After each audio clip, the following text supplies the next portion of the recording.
పార్టీలో విషాదం నెలకొంది. స్టార్ హీరో టీవీకే పార్టీ అధినేత విజయ్ దళపతి సభలో తొక్కిసలాట చోటు చేసుకుంది. ఇక విషయంలోకి వెళితే తమిళగ వెట్రి కళగం పార్టీ అధినేత విజయ్ తమిళనాడు మధురైలో నిర్వహించిన భారీ బహిరంగ సభలో తొక్కిసలాట నెలకొని 400 మంది అస్వస్థతకు గురయ్యారు. సభలో స్పృహ తప్పి పడిపోయిన 33 ఏళ్ల వ్యక్తిని మధురై ఆసుపత్రికి తరలించడంలోపే మృతి చెందినట్లుగా సమాచారం. గాయపడిన వారిలో 12 మంది పరిస్థితి విషమంగా ఉన్నట్లుగా తెలుస్తుంది.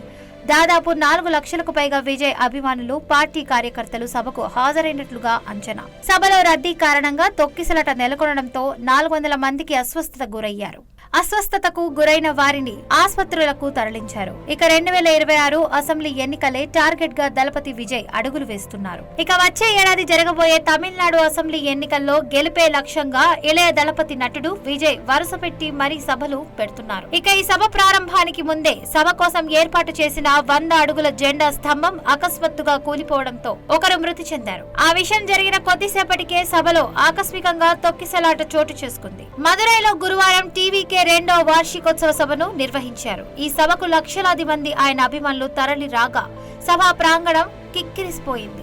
దీంతో తోపులాటకు దారితీయగా వందల మంది ఊపిరాడక కింద పడిపోయారు.